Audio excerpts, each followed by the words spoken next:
జై శ్రీకృష్ణ. ఈరోజు పంచాంగం రాశిఫలాల్ని తెలుసుకుందాం. 19 జూలై 2025 శనివారం. శ్రీ విశ్వావసు నామ సంవత్సరం, దక్షిణాయనం, గ్రీష్మ ఋతువు, ఆషాఢమాసం, బహుళపక్షం. ఇవాల్టి తిథి బహుళ నవమి మధ్యాహ్నం 1:29 వరకు. నక్షత్రం భరణి తెల్లవారుజామున 12:18 వరకు. అమృతకాలం రాత్రి 7:52 నుండి రాత్రి 9:20 వరకు. దుర్ముహూర్తం ఉదయం 7:18 వరకు. వర్జం ఉదయం 10:56 నుండి మధ్యాహ్నం 12:24 వరకు. సూర్యోదయం ఉదయం 5:38 నిమిషాలకు. సూర్యాస్తమయం సాయంత్రం 6:38 నిమిషాలకు. ఈరోజు రాశి ఫలాలు తెలుసుకుందాం. ముందుగా మేషరాశి. పాత నిర్ణయాల వల్ల నిరాశ కలగవచ్చు. మానసికంగా ఒత్తిడి ఉంటుంది. వృషభ రాశి. ఆరోగ్యానికి శ్రద్ధ ఇవ్వండి. ధ్యానం ఫలకరం. మిథున రాశి. ఈరోజు ప్రశాంతంగా ఉంటుంది. ఇతరులకు సహాయం చేసే అవకాశం ఉంది. కర్కాటక రాశి. విశ్రాంతి తీసుకుని శక్తిని పునః సంపాదించండి. సింహరాశి. ఖర్చులను నియంత్రించండి.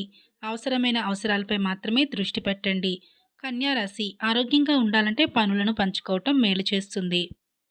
తులారాశి. సందేహాలు తగ్గించుకోండి. వ్యాపారంలో లాభాలకు దారితీస్తుంది. వృశ్చిక రాశి. ఓర్పుతో వ్యవహరించండి.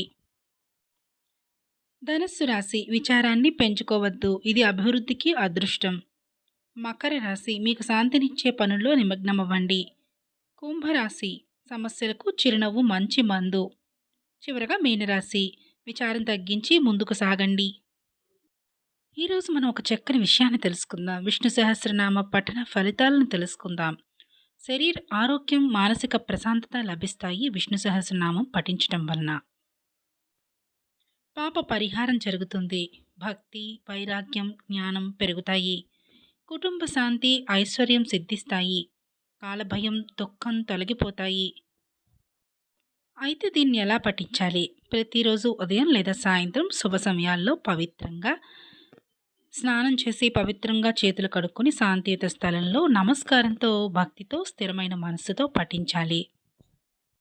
కనీసం ఒక్క నామాన్ని అయినా ధ్యానిస్తూ జపించవచ్చు. విష్ణు సహస్రనామం అనేది కేవలం నామావళి మాత్రమే కాదు. అది ఆ శ్రీ మహావిష్ణు యొక్క పరిపూర్ణ తత్వాన్ని తెలియచేసే దివ్య గ్రంథం. నా ఛానల్ని మొట్టమొదటిసారి చూస్తున్నట్టయితే సబ్స్క్రైబ్ చేయటం మర్చిపోకండి. అలాగే లైక్ చేసి షేర్ చేయండి.